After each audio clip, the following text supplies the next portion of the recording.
Hi, I'm Brad Griffin. I'm the politics editor for Pelican magazine. Tonight we're engaged in the second of what I hope will be many panel discussions. Tonight we've got a huge cross-section of people from different political divides, all of student age, and we'll be discussing a few key election issues and basically have a pretty chilled out discussion. So I'll just go from this side to that, and we'll have everybody introducing themselves and who they are and what they represent.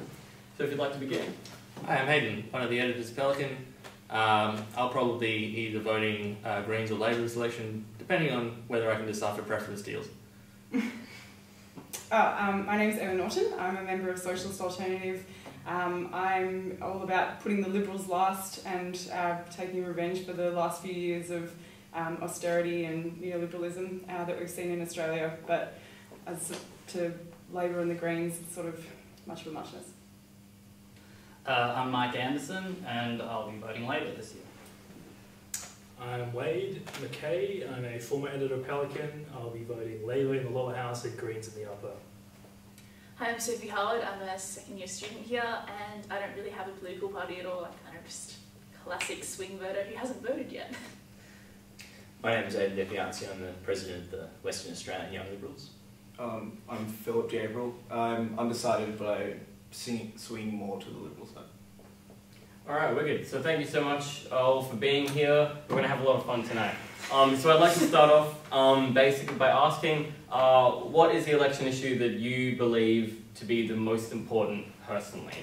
And we will start with whoever just wants to begin. We'll go with you, Mike.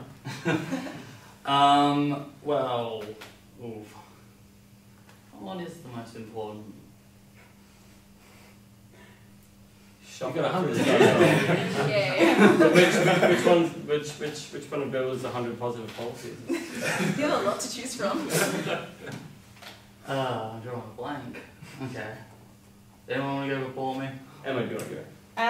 Well, I mean, I think there's obviously heaps of issues, but I think class is really on the agenda a little bit more for this this particular election. Not as much as it should be. I think the Labor Party really backed down from an obvious criticism they were making of the Liberal Party's most recent budget, saying, which it was rightfully so, that it's a budget for big business, that it's all about delivering corporate tax cuts to the rich while not really offering anything to ordinary working class people. And that's been the pattern, obviously, over the last, the whole, both Abbott and Turnbull governments. So I think that should be really the key question of the elections, although I think, unfortunately, it's not really taking centre stage. Does anybody have anything to respond to with that? Is class the major issue for anybody else, or? I think it's taken up the media spotlight to an unprecedented degree, or at least for the last couple of election cycles, and I think that's ultimately a very good thing. Okay, so you think there needs to be more of a question around class in Australia? Okay. Who else? I mean, anybody else have any volunteers for what the most important issue is for them personally in this election? Happy to go. Go for it. Well, for me, personally, the most important issue is to make sure that, as a young person into the future, that there are stable, high-paying jobs available for people of our generation to take up into the future. And I know that the way to achieve that is by having a Liberal government that has the right tax plan and the right economic plan to create those jobs and make sure that they're there by the time we all enter the workforce.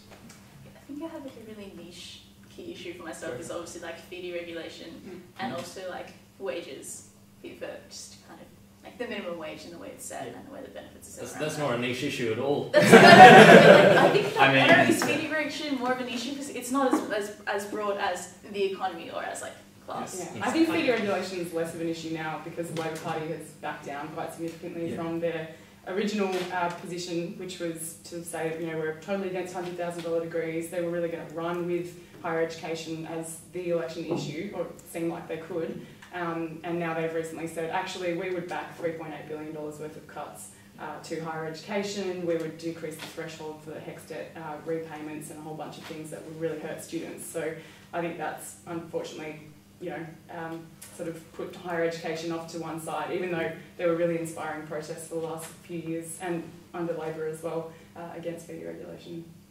So yeah, I mean, obviously, we seem to be talking a lot about issues for young people specifically. What are other key issues that affect young people in this election? Why is the 2016 election different for young people than say 2013 or 2010? I think it's important to look at the housing market, and with Labor's policy on scaling back negative gearing, as well as just the current state of the housing market, how it's pretty inaccessible to young people, and probably even some people in lower socioeconomic areas that aren't as young as us here today. Sure. So housing affordability is definitely a major issue. Okay. So who is confident in giving an outline of major party policies in terms of housing affordability? Who would be nobody? No, I mean, what's obviously taken up the media spotlight has been negative gearing. Yeah. True. Yes, that was the important statement. Yeah. My understanding is that the Liberals obviously want to maintain the status quo around negative gearing at the moment. Labor is proposing to abolish it for existing properties, but keeping it for the construction of new properties, which I assume is a process to try and encourage new housing development while still allowing people who are using negative gearing to invest retroactively to continue to do so. But I'm not 100% sure what the Greens policy is. I think it might be abolishment altogether. But from my understanding, it is abolishment altogether. Yeah. Okay. So let's talk budget. Why is there such a major focus on achieving a budget surplus in Australia? It's been a major election issue since 2010. I'd say it was less major in 2007. Why is it a key election issue in 2016, and should it be? Opinions? Well, I think, rightly or wrongly, whether or not the government is able to achieve a budget surplus has become a key indicator of their abilities as economic managers generally. So it's not a precise indicator. There are others that you can look at. Unemployment, for example, is on the decline. Under the coalition, job advertisements are up under the coalition. Like, these are also good economic indicators. But the focus around a surplus is precisely that. Is the present government spendthrift? Is it spending money that it acquires from taxpayers responsibly or not? Now, typically, revenues operate pretty cyclically. Government expenditure side of the budget is more reactive to who the government is and who are the people sitting around the cabinet table making spending decisions. So whether or not that spending exceeds or falls short of the level of revenue is a good indicator of how responsible the government is in spending. And a surplus is a blunt, albeit a good way to measure that. Sure, does anybody have any response to that? Yeah, well, I think on one level it's rubbish, because the coalition, for example, is not so concerned about surpluses that they don't want to decrease the income of the government because of lowering the taxes for corporations to 25%, which would make Australia almost a tax haven, really, given how much higher it is in other countries. They also don't mind giving out huge subsidies to mining corporations and things like that. So I don't think it's purely about just not wanting to be too spendthrift and save money and so on. I think it's more of an ideological tool to try and justify cutting back on things like welfare and the kinds of things that can actually increase wages and so on, and decrease the profits of the capitalists in Australia. So if you look at what the Business Council of Australia has said, for example, they're not so much concerned about the exact absolute number, amount of money in the coffers of the state. They're more interested in how can we attack the trade unions, how can we lower the minimum wage, how can we decrease spending on welfare that's going to push and introduce things like the internship, the coalition's internship program, things that will actually push workers into lower paying jobs. So I think there's a lot of kind of bullshit and bluster around the stuff about the surplus. Wade? Yeah, maybe I can offer a neutral middle ground here. I think, rightly or wrongly, whether or not budget fetishism is the correct thing to have, it is a fact in Australian political discourse for the last, since the GFC essentially.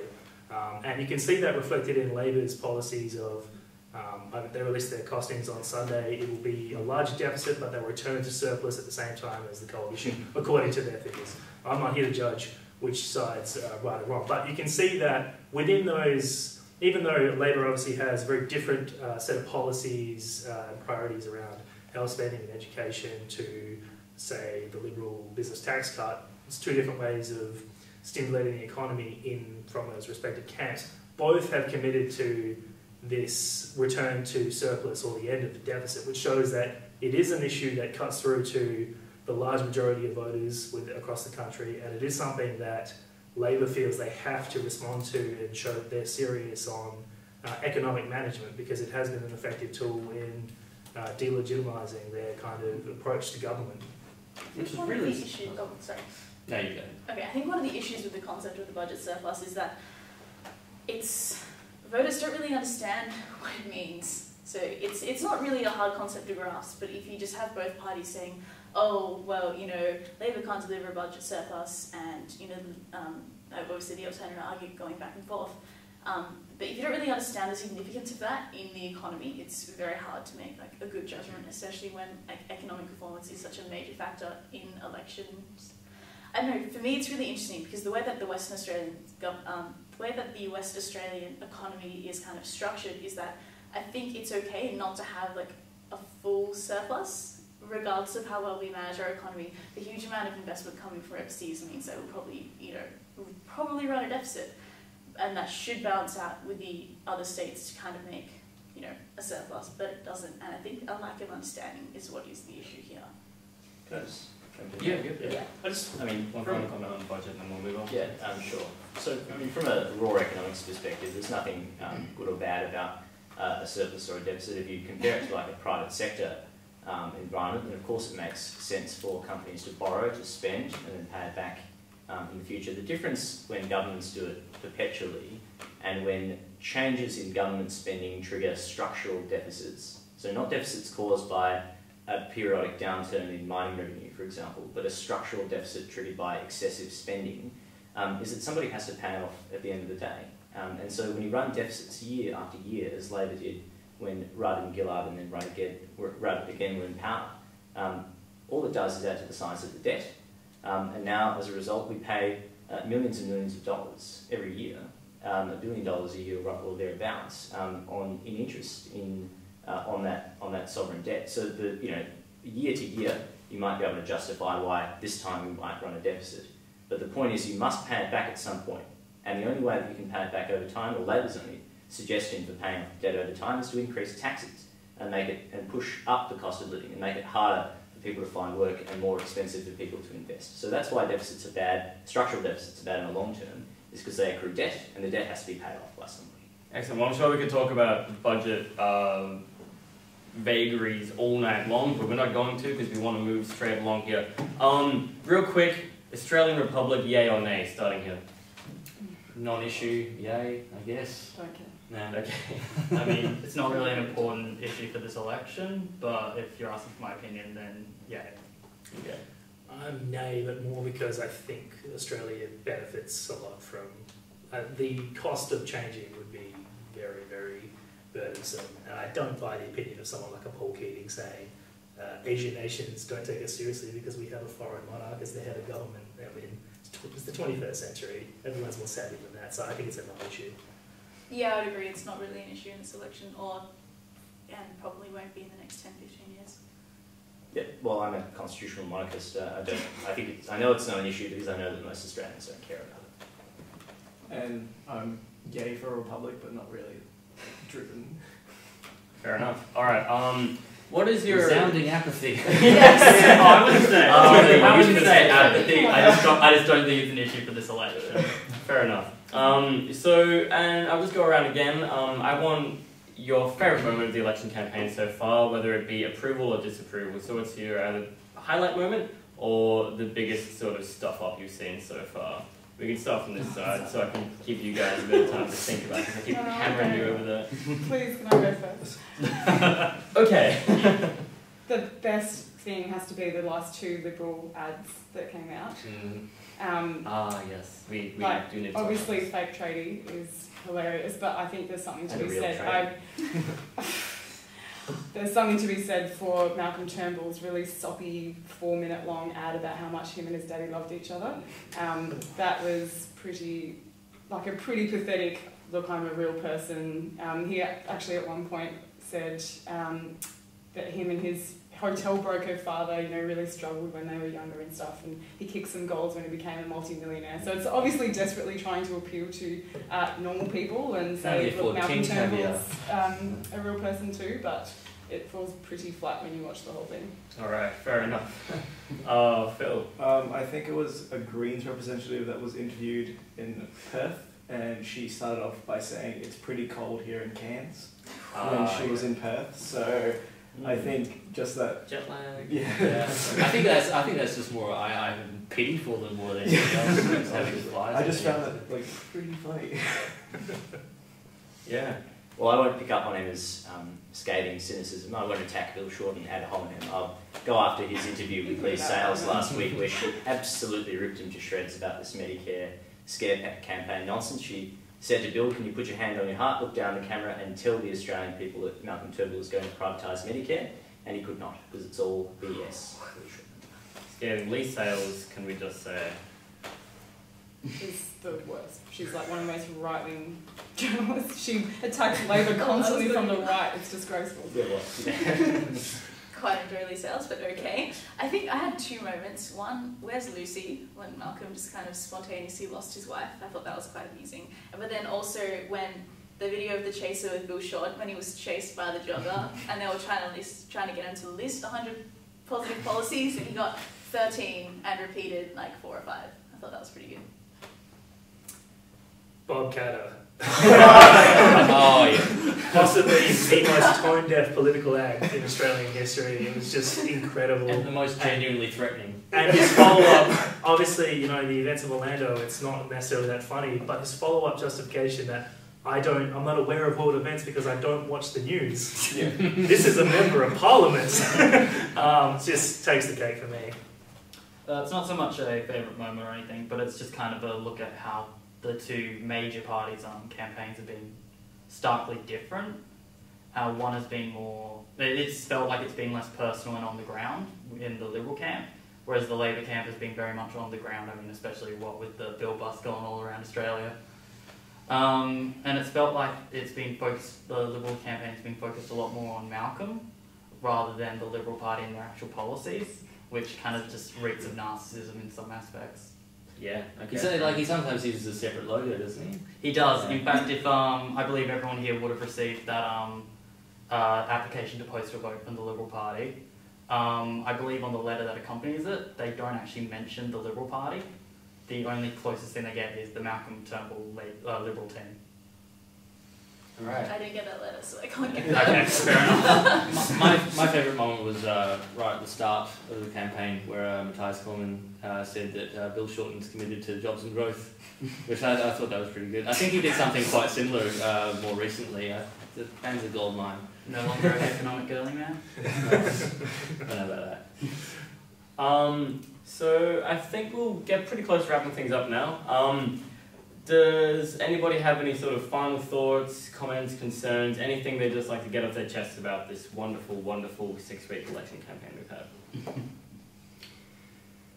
Look, I think it was Wade mentioned it, Bob Catter. I feel like that disastrous ad campaign was kind of reflective of what you get when you end up with independents in the federal parliament who have a very little regard for what's going on around them.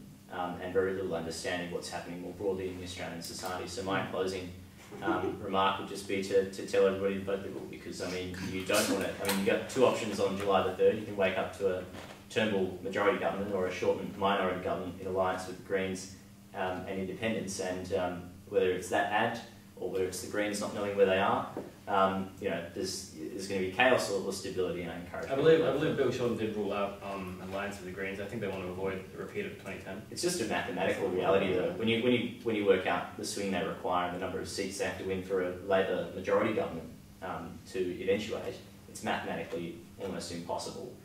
Whereas the probability of Bill Shorten being Prime Minister, but with Richard Di Natale and Lee Rhiannon controlling the policy agenda is far, far more likely than that. This is true. We are looking at about a 5% swing, I think, for a Labour victory. I mean, that would be nationally as well. I mean, I would just note that at least I know some people in Australia that may actually be very okay with a minority government with Labour and the Greens. Well, Labour supported by the Greens. But not your party leader. Oh no, I wouldn't say that I necessarily backing that. I'm just saying that I know that there's some out there that would be okay with that.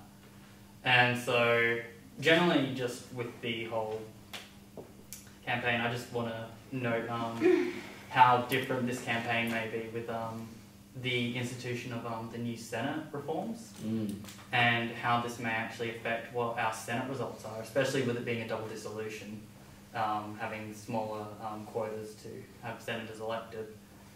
I think it'll be quite interesting to see, and especially what with pretty much Palmer's vote collapsing, and I don't think any of his people that ever ran with him will be coming back to Parliament, but it will be interesting to see the makeup of the Senate post-election and how that impacts whoever is in government's plans. I'm sure the WA will be very sad to see Dio Lane go. Emma?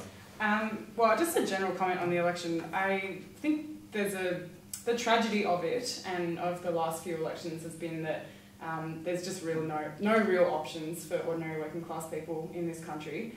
I think the Labor Party, basically you can't trust it for one because and the Greens to an extent as well, even when they make halfway decent promises like they have a little bit in this election, they often don't actually follow through on those. And even then, the program that the Labor Party has put forward, even their 100 positive policies or whatever, fall well short of something that would reverse the neoliberalism of the last decade.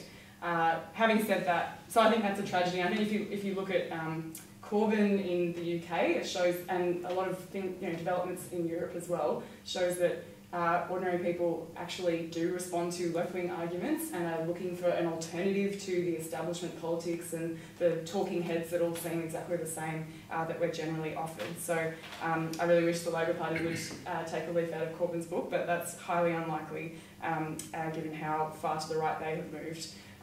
Just one last thing though, I think it would be an excellent outcome if the Libs got kicked out. That's definitely what they deserve. They have been on a rampage against working people in this country since they got into power, but I don't think that Labor and the Greens are really any fantastic alternative to them. So. Alright, fantastic. Any final comments? Yes, Wade, last one.